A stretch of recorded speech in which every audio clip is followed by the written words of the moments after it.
President. We have a situation. He was trained to kill. CIA, FBI, DEA all roll up into one. Then left for dead. I know what they did to your family. And now he's back. Machete. For his most dangerous mission yet. Machete's back. Stupider than ever. I mean, goddamn, right? When you think things couldn't get sillier, they do. Yeah. Hey, man, apparently there's a wellspring of silly coming from that studio. Troublemaker Studios. And I'm not saying that's necessarily a bad thing. I would sit up here and tell you what the premise of Machete Kills is, which is what this movie we're talking about is now. But hey, it's the co-host's hero. Let him talk. Yeah. Well, the thing is that this movie doesn't even know its own fucking premise. You know, you don't know. It doesn't know what it is. I like to go. Oh yeah, it's finally a Mexican hero that we can all stand up and look up to. Not really. I mean, because you can barely find him half the time during all the action scenes. He's like in the background running around. You know, I was like, when is this movie ever going to star Machete instead of its cast of thousands? I gotta be honest. I mean, I came into it late, but I was like, okay, it doesn't take much to figure these out. And I was like, okay, maybe it does because this is all over the place. I'm like, what is this trying to do? It really is. It makes you feel any better. I mean, Danny Trejo, he's old. He's Sure. like He's really old as fuck. Yeah, And his face spells old. Yeah. I would get all the home release stuff, and I'm telling you, there is not a movie he won't say yes to right now. Like, I have seen in the last several months so many Danny Trejo starring films that make Machete Kills look like Citizen Kane by comparison. So this, for him, this is his day in the sun. Let him have it. Hey, looking at his face, he's had too many days. He is the sun. You got to start playing a California Raisin. Machete Kills his face. I know. I imagine if they ever extinguish the sun, the sun's going to look like fucking Danny Trejo. A pineapple would look craters at and his all. face and go like, damn, man, you need to put some moisturizer on that Oh, shit. you know what? I got to give it to the guy though. He's 70. I mean, he's 69 right now. He's gonna be- 69, right, But he's yeah. about to be 70 years old. I mean, the guy is, he's pretty badass looking for his age and how short he is. There's a moment in the movie where he's walking next to these two security guards or something, and he is short. He looks like a little boy with a Danny Trejo mask on. No, I told you they had the closing party with Machete once at the Nomad, the bar we go to here in town, and I literally stepped on him. I did. I was like, did not see him, totally stepped on him. I was like, holy shit, that's Danny Trejo. No, you're not- He's fucking tiny. I saw that dude walking out of just some screening at an Alamo Draft House one night, and he was dressed up like he was playing one of them prison yard prisoners with the white socks all the way up to his knees. But that white sock could have come up and covered up his entire body because he was so tiny. I was like, holy shit, that's Machete? Who the fuck are you killing? But he's stout. Yeah. Hey, man. There's certain scenes that he just should have put like roller skates on him. Well, you could tell when the camera is like pretty much pointing straight up his nose that they're using some forced perspective. I mean, these kind of movies. This one for a certain period, I actually enjoyed it more than the first Machete because I thought, all right, you know what, this is the amount of silliness that I actually admire somebody who just says, you know, I don't give a fuck. These movies that Robert Rodriguez does, like Machete Kills, especially this one. Now, I know you're a big fan of this, Cyrus. Axe Cop. They're his version of Axe Cop. Axe Cop is it's a comic and it's now a show. That's a cartoon written by a 12-year-old. Oh no, right? it's Even younger than that. It was written initially by a 5-year-old I who stand just wrote corrected. stream of conscious stuff. He might be older now, but the only difference between Axe Cop and Machete Kills is that adults, so-called, wrote this. You know, I don't believe it. Yeah. I sat through this movie and I don't believe an adult put pen to paper. Where if you thought- because if he did, well, you thought like if you're thinking like think like Axe Cop, not written by a 5-year-old, but written by a cat. you know, written by a cat. Yeah, I mean that's All right. that's the level of silly this is. I'm not sure that cats are that dumb. I know You'd be surprised. Have you seen the exactly. cats that hang around here? True, that's No, true. but I mean, the thing is, I mean, obviously this is coming from that whole well of grindhouse film that, you know, Robert Rodriguez and Quentin Tarantino tried to start up with these, you know, homages to those like late 70s, just cheap movie theater movies. But, you know, the thing is that when you saw Machete, you could tell, okay, this is about as ridiculous and stupid you can get to where you're completely missing the point of what you originally wanted to do, to where you just went like fucking full pendejo, where you're just like, you just don't give a fuck. You're just saying, all right, let's just have some explosions, some interesting kills, and because that's what the audience wants, and they're not going to care about anything else. And that last Machete movie, I thought it severely suffered from that. This one, on the other hand, yeah, there were moments where I was like, wow, they're actually like trying to do something. Yeah. But then again, they're trying to do way too much, way too much. Got too much shit on their the menu. point, man. Yeah. It's all over the place. Like, I get the like admiring people who don't give a fuck, but I need them to give like just a little bit of a fuck, Just a little bit. just something for me to hold on to. Yeah, put the head in just a little bit. But man, I watched this. I had like having an epiphany. I'm like, man, he's using always using the Mexican actors, and has something to say, even though I'm not sure what it is, and his directing skills never progress any more than the first movie. Robert Rodriguez is the Mexican Tyler Perry. It's all the same kind of sensibilities that go into every movie that comes out. I always thought he was more of like an Ed Wood, where he still is using the same, he uses the same actors, uses some of the same tricks. Even, honestly, with this film, I noticed him rehash a lot of the stuff that he used in his previous films. Is almost, he's giving himself a nod. Like, oh, do you remember this from this other movie? And there are a lot of things where you really have to be steeped in Robert Rodriguez films to see it.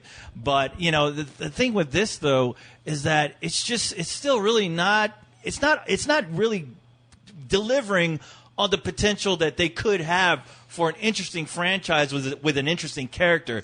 I mean, and it's sad to see so many ideas where I'm like, look, there's little nuggets of ideas that I actually enjoyed in this new movie, but it just seemed like they were so throwaway to him. Well, I felt like if I cherry picked, I could find things that I'd like, all right, Cuba Gooding Jr. is in there for a little bit, but he seemed to be putting something into it. He was into it. And even Mel Gibson as the villain, I was like, you know what?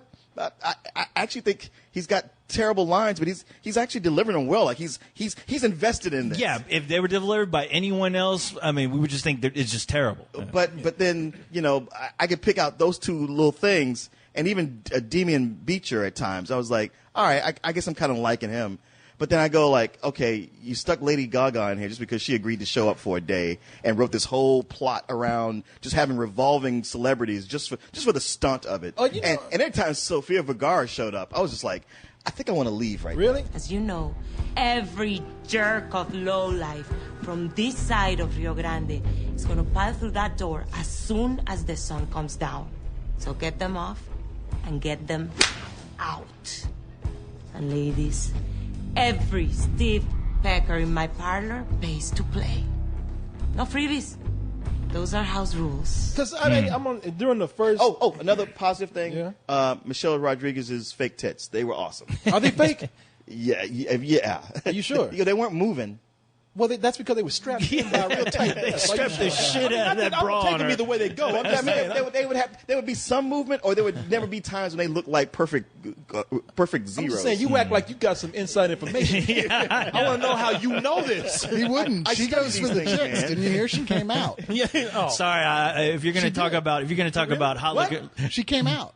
She came out? Yeah, I heard about her. Well, I know that came out of where? Yeah. I came out of the closet. Are you serious? Yeah. God damn it. I listened to an old interview where Howard Stern got her admit that she had sex with Vin Diesel when they were making. I remember that. I remember that interview. Yeah, but the whole time I was Is that why she's a lesbian now? Hey, man, I was going to say, that doesn't mean she did. I mean, I'm straight and I'd have sex with Vin Diesel. So. Hey, baby, you want to do it again? No, that's all right. In fact, I don't want dick anymore. He filled her up full of testosterone. That's the thing. It's like she had all the dick there. That was all of it in one. But you know what? She was like, I don't need any more of that. But you know what? From day one, I was like, that chick digs chicks. I'm sorry. I don't know if I could just see that. I wanted to believe. You wanted to believe it? I wanted really? to believe that. So you thought she's attractive? She's bisexual. Oh, bisexual. Yeah, I could believe that. I knew you could still something there. You could still believe that. Yeah. Maybe it's because she talked like this all the time. I'll beat the fuck out of you. How are you, Corey? Stop looking at my fake tits. Did Leon say I had fake tits? I'm like, beat his ass too. So, come on, she did everything but wear a flannel shirt. Pretty much. Yeah, you're right, I man. know, man. But damn it. I mean, if you're talking about girls that are just looking like goddamn, I don't know if you remember that kid from those Spy Kids movies.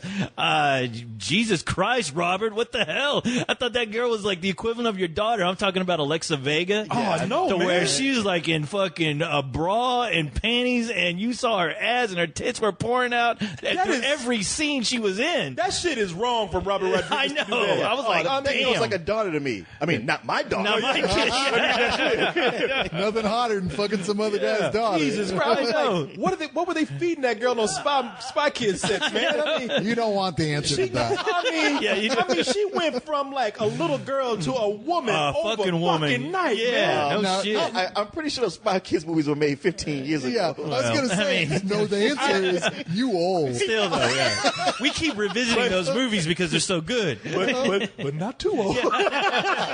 My shit still works. Apparently so. But No, you but know damn. what, man? For the first hour of this movie, I was really having a good time. I was like, this is what he really wanted to do on so many levels. This is what he wanted to do with that grindhouse stuff that he was trying to do. I think he finally captured it well. He had the right sense of humor to do it. This is what he wanted to do with the first Machete. This is actually Spy Kids for adults in the best way because that's kind of stupid. Man, you really nailed that. Yeah, and you know what? And I was enjoying what he was Except doing. when you said kind of stupid.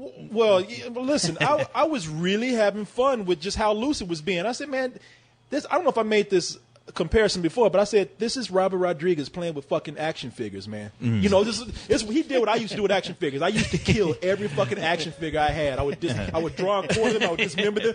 Whenever my mom used to give me clay, I used to save up firecrackers from the 4th of July just so I can make human heads out of the clay and put a firecracker in there. And I'd be like, "Oh, would you like a cigar, Mr. Sling?" and blow up heads and shit. I was like, And you'd put them in totally bizarre situations. Like the Star Wars guys ended up going back in time and ended up on the Planet of the Apes. And, yeah, I would do stupid. No, I didn't do that crazy.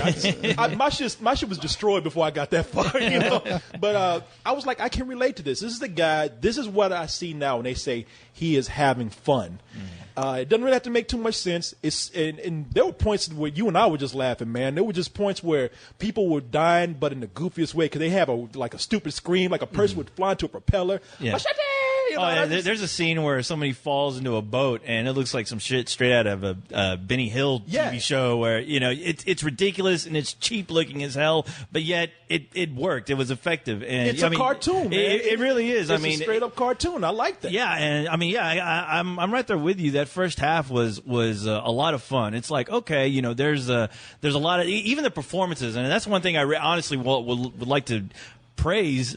Shockingly, because I mean, when I went into this, I was expecting to completely fucking hate it. Just because Machete, I was like, man, if they end up just taking this to the next level, I know I'm going to hate it because it seemed like that's kind of where they were heading.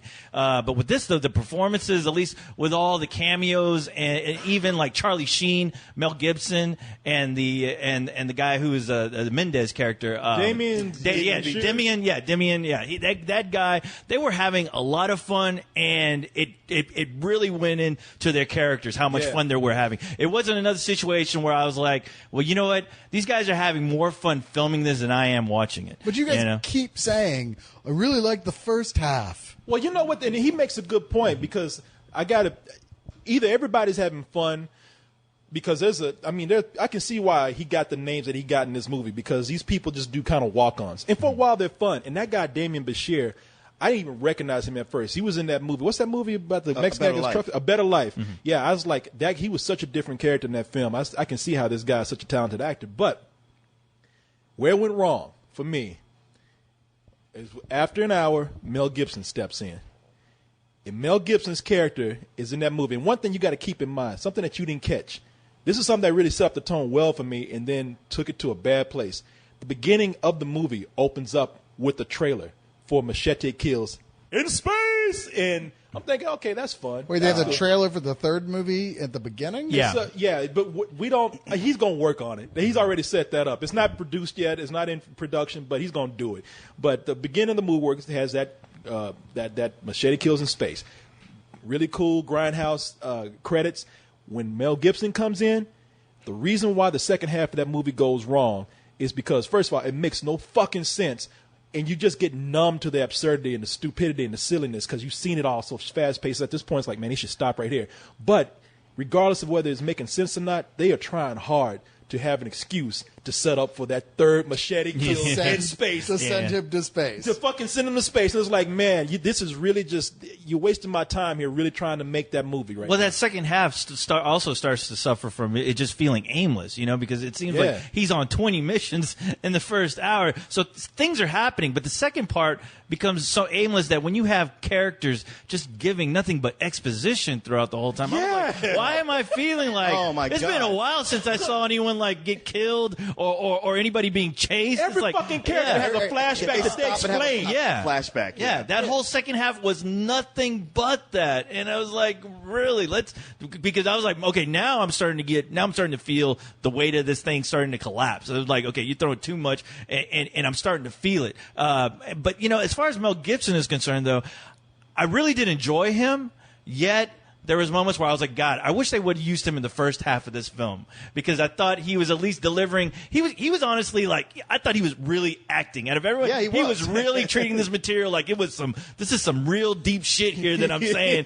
And I think that's what makes it work. I think that's a lot of times why those B movies work, because these actors are really trying to give out a performance to make this bullshit seem, just be able to, the audience to have it swallowed. Well, it grounds it, and that's why I like his performance as opposed to all the others, where it's like when you guys are like praising, like, what if like they were having so much fun, they're having fun. It's like, well, that's great that you actors and millionaires are having fun, but you're kind of fucking around. Where this guy is actually putting something in it to where I'm like, I can believe it. Mel Gibson might be a crazy asshole in real life, but he's definitely a consummate professional when it comes to acting. Yeah, exactly. Yeah. Well, he added the weight of just the villain role of it, It made me think like, damn, I wish he'd played more villains during his career. Oh, hell yeah. I mean, not when the camera wasn't on. No, exactly. I gotta tell you, man, you talk about how great he was and doing it, how serious he was taking it, and how professional he was. But there was even a point where they had him just looking stupid. They just made him silly. They did that to everybody. Yeah, they pretty much did. There's no way he's getting out of this. I know. Well, it's funny just how he fought the good fight. It was just funny how every Mexican in the movie put on like almost a caricature of a Mexican accent, like, oh, of course, oh, check it out, look out, Machete. I kept wanting to go like, all right, tone it down, Pepe. You're Mexican, we get it. Look out, Machete. That guy Damien Bachir, when he came in, I heard about you, Machete. Everybody sings songs about Machete. And he was actually spitting tacos every time he talked. He turned into a taco. Oh, you used to be with the cartel, and now you're all about the revolution. Yeah. We got to stick with the revolution. It's like, man, shut up. You don't even believe in any of that. And can I say that, there's things that Robert Rodriguez does that he just constantly repeating himself. Mm-hmm. I like that this one was not trying to have that serious message of immigration and all that. It's still here, but it's not as heavy-handed. But he still has to end his movies in one big shootout where, all the crazy characters have to come in and shoot fucking guns from every part of their body. And I'm like, man, we saw this in the last movie. Mm-hmm. No, you're absolutely right. Yeah. Well, I mean, like in Planet Terror. Like you said, same thing. But like you said, I mean, he did treat that ending like you would with all your fucking action figures. You put them all in the fucking pile and you set them on fire. And that's big for him. It is that, but I mean, talk about people repeating. I still have a problem with somebody who spends so much money to make a movie that's supposed to look cheap. Yet they spend exponentially more just to get that same look, and yet he cheaps out to the point of using digital so much instead of practical effects that it just loses something. I'm like, wow, okay, all these digital muzzle flashes and blood and all this. I'm like, I just don't care. I could take it because, like I said, the movie was silly. I'll tell you where I do agree with you on, where I thought that all the walk-ons and all the cameo appearances and all the actors at the beginning were a lot of fun. And that second half was at that point like, hey, remember my friend Tom Savini? Oh yeah, the guy that was a bad guy in the last movie, which made an excuse for him to come back in here. I'm like, come on, man. And I hate it when they throw in. I get it. Yeah, that's your buddy. All right? I hate it when they throw in a character like that. Yet once again, they failed to do something interesting with him. I mean, they give him like the most generic role, the most the most generic thing to do in the movie, which is hold a gun and just run around and pray to God you don't get him shot. Where I'm like, we know this guy. Can you have him like integrated in an interesting way? Yeah. I mean, you definitely spent plenty of time to make him look fucking cool. Yeah. Like, do something else. You Even know? Quentin Tarantino said, "Man, you got too many goddamn people in this movie. I can't show up. You my friend and everything. No, you don't have me coming here and making a fool out of my." Well, I think Tarantino's given up on that whole grindhouse thing. You know, so he actually, considering the box office receipts from the Grindhouse movie, they should have both given up on it. But you know, what kind of hint do you need? But you know, it's the thing he does now, and you know, it seems like now it's all he knows. It's like I don't ever think I'm going to ever get anything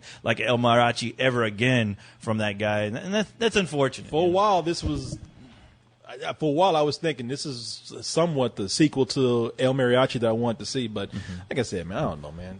Well, he's got his own television network coming out shortly, so of course, with Tyler Perry. Hey, you're right. Hey, maybe man. so. Yeah. Man, you know, I don't even know what I'm going on about this movie because Pete. I mean, you know how it is, man. People are either like Tarantino. They're either Rodriguez fans. They're going to say you don't get it. No. Are there when people say no, that's not my thing? I'm right in the middle of here. Actually, I sat in a theater tonight with a bunch of people who get it, who were like, "Oh, ha, ha, ha." I'm like, "Oh, I hate you people." I wish I was Machete because I would just go through just chopping off heads. I'm in the middle on this, man. I gave the last movie a rental.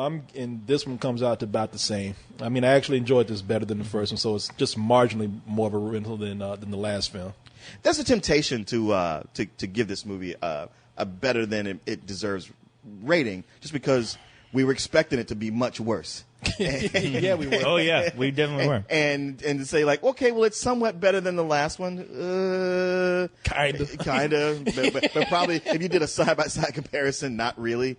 What it comes down to, there's so many of the sensibilities in this that I tend to not like, but I know that I could like them. I could totally get with it if any of the money was spent on an actual script writer, because co-host, you brought up all the places, the potential to go somewhere with it. Yeah, it was there. It really was. But it's like the dialogue, things that people would say, or having Sofia Vergara show up with the bullet shooting out of her bra, and it's just like, man, nobody's writing shit. And I was really kind of going with it. I was sort of with you guys, like, hey, man, look, you're here. Stop being a sourpuss. Just ride it out.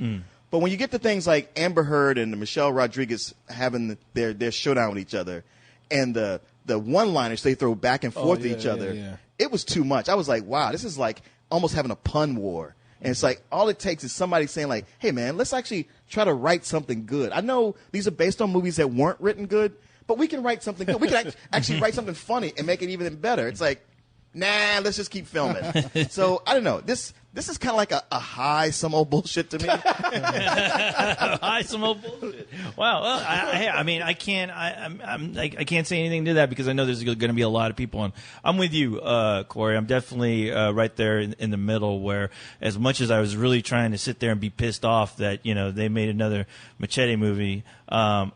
I found myself like feeling like the Grinch. Like after a while, I started to realize, Christmas ain't so bad sometimes. I guess. So I started to grin, and I actually, I had a good time. But yeah, the second half of the film really severely suffers. And I hate the fact, Corey, that you mentioned that these movies are fucking Spy Kids films, because that was the one thing I was hoping to say. So Leon could tell me, wow, you hit it right. And as soon as you opened up your mouth, said that, I was like, most depressing part of the review of my life. I'm gonna edit my part out. You go ahead and have it. That's my Christmas gift to you. Go ahead. No. You better do if I do your voice. These Machete movies are just like Spy Kids movies. I wish I had said that. I'm sorry. I'll give that back to you. Okay. I'm gonna keep it in because you are absolutely right. That's the thing with Rob Rodriguez with these films. I was like, with his Spy Kids films, he's doing so much of those. That's eventually going to seep over into what he's doing now. It's almost, with the last Machete movie and the other shit he's done, Once Upon a Time in Mexico, you started to see that slowly happen. But you know what? Thank God. You can have a film festival, the evolution of Alexa Vega. Yeah, I know, no shit. But creepy Alexa Vega festival. But I'm just glad that this movie didn't seal that fate that I was always kind of worried about that guy, Robert Rodriguez, where his movies become just ridiculous and he becomes almost like a fucking just a name when you hear his name attached to a movie, you start to just groan. I'm glad this wasn't that film. Wait, you think that didn't happen? Well, he's still coming out with Sin City. I'm still. I like Sin City. I'm sorry. I'm waiting for Sin City 2 also, man. I really like Sin City. Yeah. I tell you what, though, I really want this movie to be successful, though.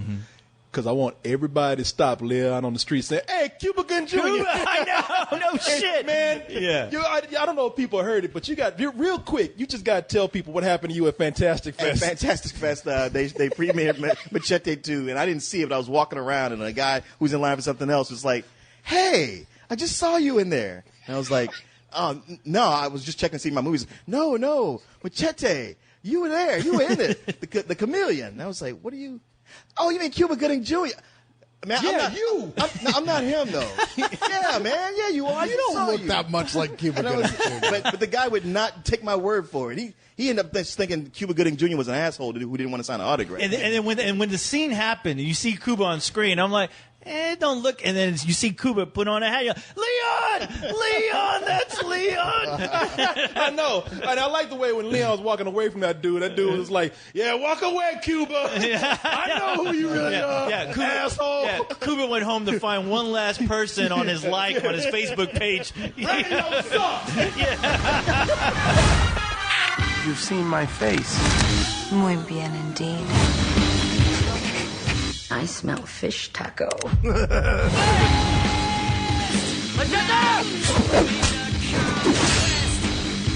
Let's do this.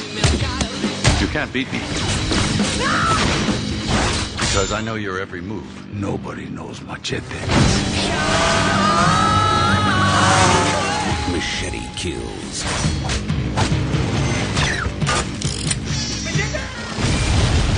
Damn, you're good.